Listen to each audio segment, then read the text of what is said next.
प्रणाम जी। प्रणाम। हम किशनपुर से हैं जी। कुछ बात व्यक्त करने चाह रहे हैं कि मुख्यालय से जैसे कि आदेश है साप्ताहिक हो या दैनिक शिव गुरु की चर्चा हो, उसमें नाल ढोल बाजा स्पीकर नहीं लगना चाहिए जी। एक जगह कह रहे हैं, एक तरफ बता रहे हैं कि नहीं लगने चाहिए, लेकिन कुछ लोग भाई जो है बताते बताते हम लोग हैरान हो गए हैं। वे दिन हो या रात 9 बजे रात तक मैंने चलने वाला सजग गुरु भाई बहन के द्वारा ये रातों रात लगा करके मैंने गुरु की चर्चा कर रहे हैं। उन लोगों को बताया जा रहा भाई आप ऐसा क्यों करते हैं, तो बोलते हैं मुखिया से फोन करके दीदी भैया लोग बोल रहे हैं नहीं करना है, कर रहा है, चालू हो गया है। तो मैं आपसे यही चाहूंगा दीदी, इस पर सही कह रहे हैं कि गलत कर रहे हैं, नतीजा क्या है? कुछ गुरु भाई बोलो हम ही लोगों को छोड़ के अलग हो गया है, हम लोग अकेले पड़े। लोग बोलते हैं चर्चा छोड़ दिया है बल्लभ जी। समझ गई, उत्तर दे दीजिए, समझाने से दीजिए। देखिए, पहली बात तो जो देश का कानून है, जो राज्य का कानून है, जो देश का कानून है, उसका पालन होना चाहिए। पहले साहब ने कभी भी देश के कानून का उल्लंघन नहीं किया।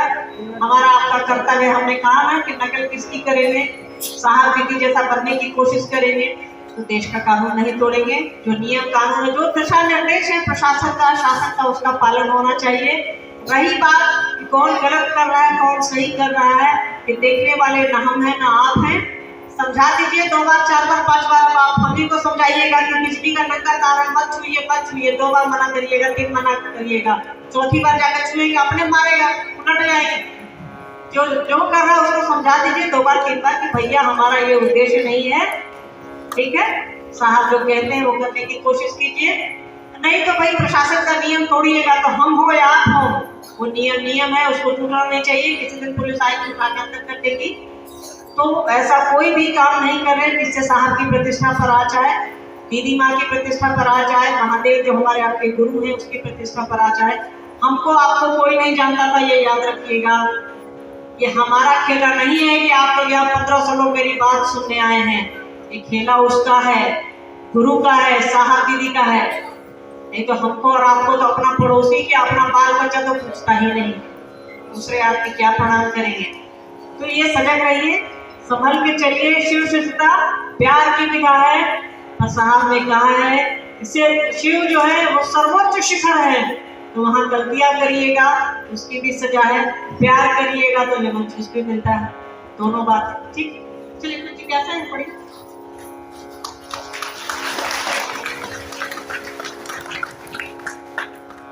महिलाओं को कुछ कहना है, महिलाओं को बताइए। भाई साहब ने तो आपके लिए हमारे लिए अपनी पुस्तक में लिख दिया, अलग से लाइन दे दी है, तो कहिए आप तो मतलब पहिया के एक पहिया है बैलगाड़ी के, छोड़ करके कैसे पढ़ा जा सकता है? हमको आपको कोई छोड़ सकता है क्या? बताइए।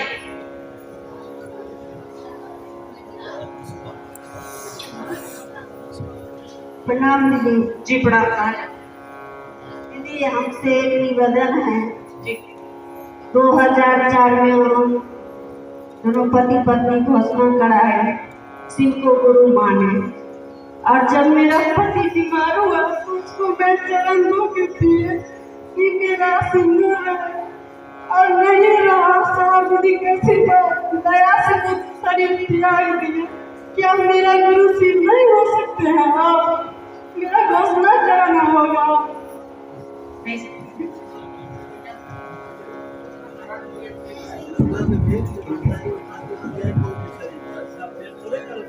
सकते हैं आप शिव गुरु, इसके लिए आपको दोबारा से घोषणा करने की आवश्यकता है क्या? शिव से मन होगा कि देह होगा कि घोषणा होगा? ठीक है, आपके साथ जो भी हो संभावनाएं हो गई हैं, ठीक है, इसका हमें तहे दिल से दुख है। तो जो आया है वो तो जाएगा। साहब भी शरीर में आए हैं, चले गए, हम आप भी जाएंगे। सबका काल अलग है, परमात्मा ने, महेश्वर ने निर्धारित, महाकाल ने निर्धारित किया है। तो शिव का शिष्य होने के लिए न किसी के जीने की आवश्यकता है, न किसी के मरने की आवश्यकता है, बस हमारे आपके मन की आवश्यकता लिखा है, आप कभी भी शिव से हो सकती हैं। बस उस दिशा में चलिए, आपको कुछ भी कराने की जरूरत नहीं। आपका मन है तो घोषणा करा लीजिए, नहीं मन है मत कराइए, ये आपकी इच्छा है, ठीक है। और दीदी ऐसे दया कर दीजिए कि हम लोग के गांव में साप्ताहिक हो और सब इस दिशा में चले, यही हमसे प्रार्थना है। देखिए, अब जिसके पास जो है वही मांगिए। अब दया तो महादेव करेंगे, हम कहाँ से करेंगे? साथ दीदी और महादेव से इसके लिए आप दया मांगिए, आशीर्वाद मांगिए। हम आपके साथ हैं, आपके साथ चल रहे हैं, ना आपके आगे चल रहे हैं, ना आपके पीछे चल रहे हैं, आपके साथ चल रहे हैं। साथ चलिए, हम लोग एक दूसरे का साथ, हाथ में हाथ बढ़ाते हुए जाना है ना, तो साथी चल टाइप से, साथी हाथ बढ़ाना टाइप से। तो एक दूसरे का साथ दीजिए, मन से साथ दीजिए, ताकि हम लोग साथ दीदी के संकल्प को लेकर के आगे चल सके, पूरी दुनिया को, पूरी सृष्टि को बता सके कि शिव मेरे गुरु हैं, आपके भी हो सकते हैं। बताइए, सवाल देखते हैं। जिज्ञासा है, शिव रूपी ज्ञान से संजात एक सामान्य भावाचरण भी जगत के लिए अनुकरणीय प्रमाणित होता है। यह शिव रूपी ज्ञान क्या है? गुरु बहन बोली। साथ की पंक्ति है ये शिष्यानुभूति की। शिव रूपी ज्ञान से संजात। शिव रूपी ज्ञान क्या है, जरा ये बताइए। हम लोग तो यहाँ बैठे हैं, बिना ज्ञान के बैठे हैं क्या? इस देश में लाखों जातियां हैं, हजारों संप्रदाय हैं, सैकड़ों धर्म हैं, सैकड़ों पंथ हैं, फिर भी हम सभी यहाँ 1500 लोग प्यार दुलार से एक दूसरे के साथ सच सच करके बैठे हैं। सबको इतनी समझ आ गई है, भैया ये जाने की जगह ये है, यहाँ कोई किसी जाति का नहीं है, हमारी एक ही जाति है कि हम साहब दीदी के हैं, महादेव के, और कोई हमारी जाति नहीं है। हमारा एक ही धर्म है कि हम शिव शिष्य हैं और कुछ नहीं है। यही तो शिव से आया ज्ञान है, तो जीव को ईश्वर की ओर ले जाता है, जीव को इंसान बनाता है। तो हमारे आपकी समझ में ये आ रहा है कि यहाँ कुछ भी रखा हुआ नहीं है, सारी चीजें बेकार है, बस शिव ही सब कुछ है। तो हम समझ रहे हैं, यही तो है शिव रूपी ज्ञान। और है क्या? अलग से घोड़ा और बिल्ली बनेंगे क्या हम आप? जैसे है हमारे मन को शिव की ओर जाना है, हम आप जा रहे हैं उस शिव की दया से, साहब दीदी के आशीर्वाद से। यही तो वो ज्ञान है, शिव रूपी ज्ञान है, जो हमको और आपको जीवन की कला सिखला रहा है। सभी बैठे हैं, माइक बंद हो जा रहा है तो हम लोग लग रहा है कि माइक वाले को क्या कर देंगे, किस लिए? यहाँ गाना भजन और नाच तो हो नहीं रहा है, शिव की बात हो रही है, साहब दीदी की बात हो रही है। क्यों परेशान हम आप हो जा रहे हैं? उनकी बात सुनने के लिए, महादेव की बात सुनने के लिए, साहब दीदी की बात सुनने के लिए। यही तो है क्या कि हमारा आपका मन समझ रहा है कि यार कुछ नहीं है, जो है सो महादेव है, जो है सो साहब दीदी है। ठीक है, समझ में आया? जिनका भी ये सवाल होगा उम्मीद है समझ गए होंगे। एक भाई ने पूछा है, जो व्यक्ति कृतज्ञ है वह आध्यात्मिक नहीं हो सकता, शिव का शिष्य तो कदापि नहीं। तो कृतज्ञता, अध्यात्म और शिव की शिष्यता में क्या है? बहुत बड़ा सवाल। पहले तो समझना होगा कि शिव की शिष्यता और अध्यात्म, शिव की शिष्यता में ही अध्यात्म शुरू होता है और खत्म होता है। कुछ अलग नहीं है, कुछ सुप्राप्त का पंथ नहीं लगा है। शिव के शिष्य, शिव जहाँ से शुरू होते हैं वहीं से सृष्टि शुरू होती है, शिव की इच्छा से सृष्टि शुरू होती है, और इसी सृष्टि में ना सब कुछ है। शिव जैसे चाहेंगे सृष्टि को बैक कर लेंगे, सब कुछ बैक हो जाएगा, उन्हीं की इच्छा का परिणाम सब कुछ है। कृतज्ञता को समझने के लिए ऐसे समझा जा सकता है, हमको और आपको बहुत प्यास लगी है, गर्मी के दिन, अभी आज तो मौसम बहुत अच्छा हो गया है, पटना में रहता है ये कार्यक्रम, तो अभी अपने बाप करके नजर आते हैं। ठीक है, कृतज्ञता का अर्थ होता है कि जब हमारी आपकी प्यास किसी ने बुझा दी, उसके प्रति हमारा आपका मन जो है थोड़ा झुक जाए, भैया तो हमारा गर्मी में पानी पिला दो, कृतज्ञता है। और आप समझिए कि जो हमको और आपको शिव की ओर ले जा रहा है, वो जगत गुरु की ओर ले जा रहा है, उसके प्रति हमारा आपका मन नहीं झुकेगा। जब एक दूसरे के प्रति नहीं झुकेगा तो साहब दीदी के प्रति क्या झुकेगा, और उस महादेव के प्रति क्या झुकेगा? तो जगत गुरु हमारा और आपका गुरु हो रहा है, हम उसके चेला हो रहे हैं, कितनी बड़ी बात है ये। और हमारा और आपका मन नहीं झुका, इस सरकार आपकी कृतज्ञता ही अध्यात्म की पूंजी है। जब हमारा आपका मन कृतज्ञ होगा तभी शिव की दया हम पर और आप पर उतरेगी। कृतज्ञ होना मतलब मन को छोटा करना, अपने आप को छोटा समझना। सरकार जो है सो आप है, बाकी हम तो ऐसे ही है। जैसे हम आप चींटी को मार देते हैं ना, उस परमात्मा के लिए तो हम आप ऐसे ही है कि चुटकी बजी किसी की सांस रुक गई, चुटकी बजी किसी की सांस चल गई। तो अपने मन को ऐसा समझाइए कि वो समझे कि हम तो एक निमित्त मात्र हैं, जो है वो परमात्मा है, जो है वो गुरु है। उनकी दया मात्र से ये जीवन चल रहा है, ये जीवन चक्र चल रहा है और हम धरती पर आए हैं, सांस ले रहे हैं। तो हम आप कुत्ता बिलाई भी तो बन सकते थे, इंसान क्यों बने हैं? और इंसान बने उस पर हमको और आपको साहब दीदी मिल गए, इससे बड़ा और क्या होगा, जिसने हमारी आपकी यात्रा को आसान कर दिया है। शास्त्र कहते हैं कि 84 लाख योनियां हैं, हम आप तो भटकते रह जाएंगे। और जीव जो है ईश्वर तभी होगा जब आप मनुष्य में रहिएगा, मनुष्य की योनि में रहिएगा। ये साहब की बात है। हम लोग जो भी करते हैं साहब की बात करते हैं, दीदी की बात करते, अपना तो कुछ नहीं है। रेडियो में जितना ट्रांसमीटर ऊपर से आ रहा है, जितना बज रहा है, आना बंद हो जाएगा, बोलना बंद हो जाएगा। तो उनके प्रति कृतज्ञ रहिए, कृतज्ञता ही आपको अध्यात्म में ले जाएगी। साहब ने लिखा है अपनी पुस्तक में, अपने आप को सबसे छोटा समझो, अपने मन को सबसे छोटा समझाइए कि जो है सो महादेव है, साहब दीदी है, बाकी कहीं कुछ नहीं है। सब कुछ यहाँ छूट जाएगा, हम हाय हाय करते रह जाएंगे, कुछ भी हमारे आपके साथ नहीं जाता। अभी तुरंत साहब ने शरीर छोड़ा है, क्या साहब कुछ ले गए हैं या हमारे आपके लिए ही छोड़ गए? साहब जैसा व्यक्तित्व जो धरती उनका महादेव है, संदेह रूप से वो जब अपने साथ कुछ नहीं ले गए, सब कुछ अपना देकर गए, चाहे अध्यात्म हो या लौकिकता हो, तो दूसरे को तो छोड़ ही दीजिए। इसलिए अपने आप को कृतज्ञ बनाइए, अपने मन को छोटा समझाइए कि तुम छोटे हो, महादेव की दया ही सब कुछ है और कुछ भी नहीं है। एक भाई ने कहा है, गुरु आदेशित कर्म करने के दौरान गुरु भाई के साथ नहीं थे। मन अपना काम प्यारा, महादेव काम नहीं करते। खासकर आदेशित कर्म करने में अकेले पड़ जाते हैं। क्या बड़ा बड़ा सवाल है। गुरु आदेशित कर्म करने में कोई सहयोग नहीं देता। मुझे नहीं लगता है कि यहाँ हम आप बैठे हैं बिना किसी सहयोग के, मुझे नहीं लगता। नहीं लगता तो नहीं लगता। खैर चलिए, जितना भी सवाल है व्यक्तिगत सवाल है, आप खुद कोशिश करिए ना। साहब एक हुए, एक से उन्होंने दीदी को समझाया, दीदी ने और साहब ने मिल करके हमको और आपको 5 करोड़ लोगों को समझाया है। जब आप अकेले अपना जीवन यापन कर सकते हैं, एक छोटा सा काम, जीवन यापन जैसा छोटा सा काम हम आप अकेले कर सकते हैं, तो शिव की बात दूसरों से नहीं कर सकते हैं, ये तो मानने योग्य नहीं है। आपको हम नहीं करने देंगे, आप उनसे करिए। ये नहीं करने देंगे, आप उनसे करिए, आप उनसे करिए। ऐसा थोड़े है। इतनी आबादी है इस देश की, आपको गुरु आदेशित कर्म करने से कोई रोक ही नहीं सकता है। और गुरु आदेशित कर्म जो है वो हमारा आपका है कि गुरु को अपना समझिए और दूसरों को प्रेरित करिए। तो आप निस्वार्थ भाव से एक कोशिश कीजिए, दूसरों को प्रेरित करें, किसी को भी समझाइए। हम नहीं समझ रहे तो दुनिया खत्म हो गई क्या?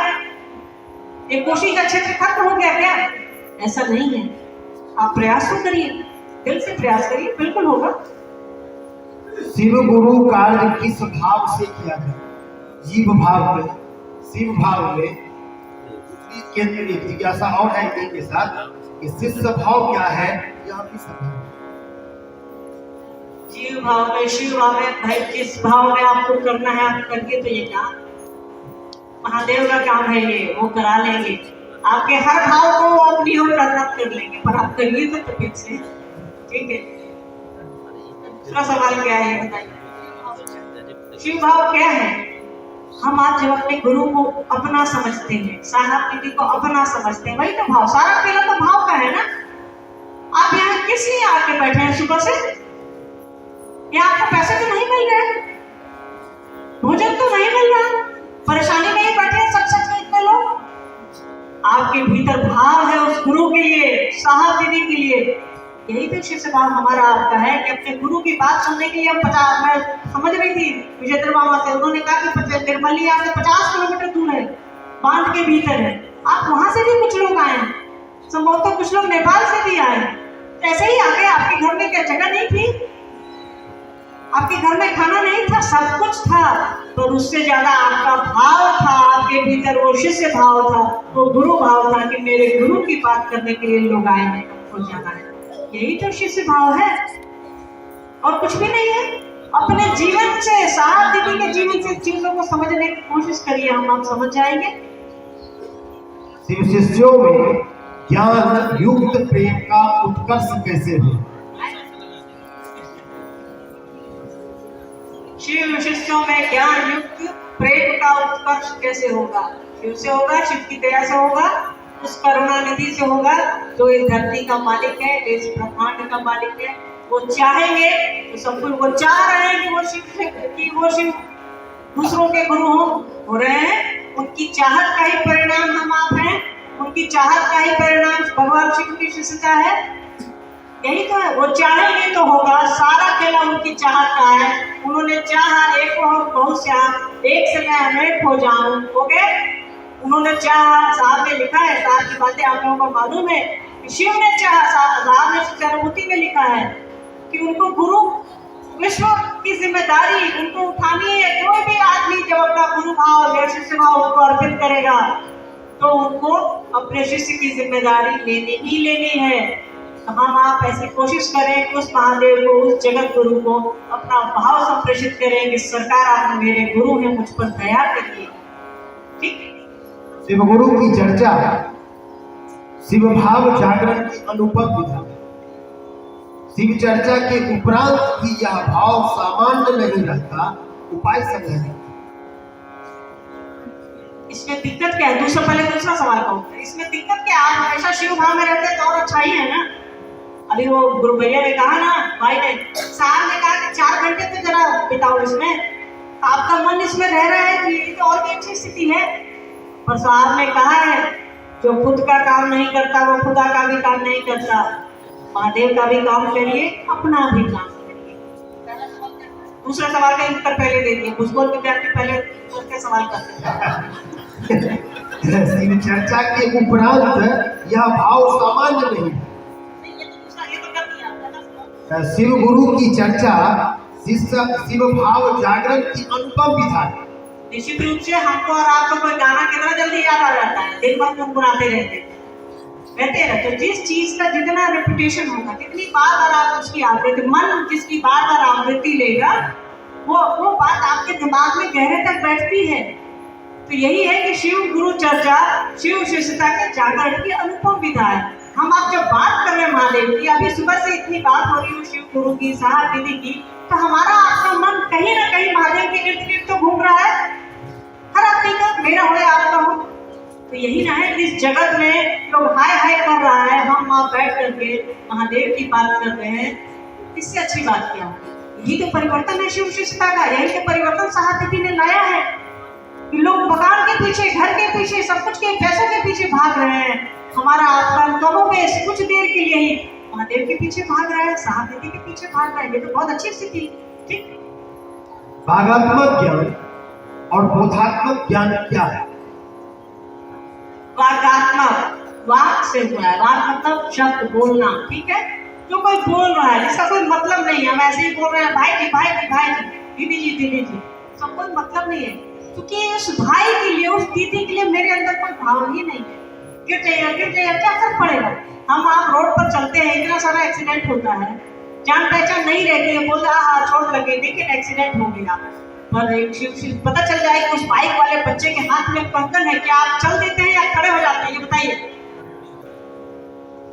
बस यही अंतर है वागात्मक में और भावात्मक में। जहाँ आपका भाव है, जहाँ आपका संबंध है, आपका मन खड़ा हो जाता है। यही शिव की शिष्यता है कि महादेव के पास हमारा आपका मन खड़ा हो जाए।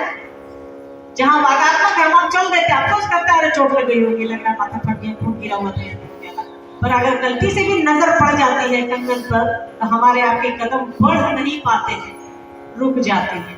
यही फर्क है वागात्मक में और भावात्मक में। साहब दीदी के पास महादेव मां भगवती साधु के वेश में मिलने आते थे या कुछ दे जाते। आपने इसे देखा कोई एक ही आदमी बोलेगा, या आप लोग बोलिएगा या हम बोलेंगे कुछ देर के लिए।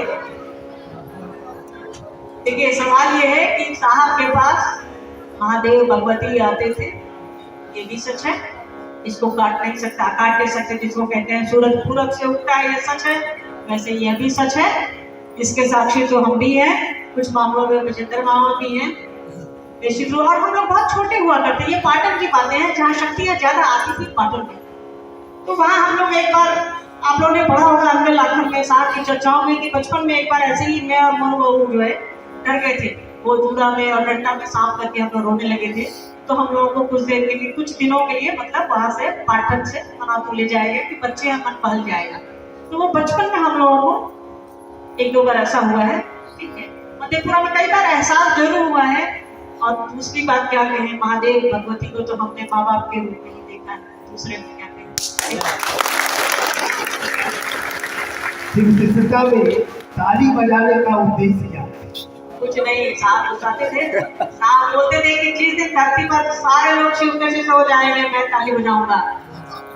साहब की बात याद रखिए, फिर ताली बजाती है। चलिए, ताली बजाना भी एक तरह का स्नेह है। हाँ, नेताजी के भाषण में ताली बजाना स्नेह नहीं रहता है, कई बार ताली बजाने का दूसरा भी अर्थ होता है कि जल्दी करिए। अब आपका क्या अर्थ है ये बता दीजिए मुझे।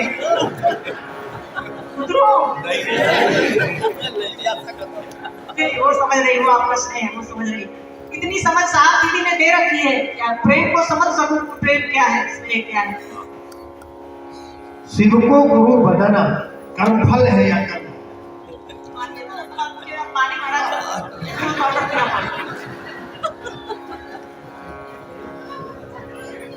मामा ये इतना सवाल करवाइएगा तो पता चलेगा पानी चढ़ाना पड़ेगा। शिव को गुरु बनाना कर्मफल है या कर्म? देखिए सबसे पहले तो साहब की बात को अगर समझिए, उस जगत गुरु का शिष्य होना कितना कठिन है।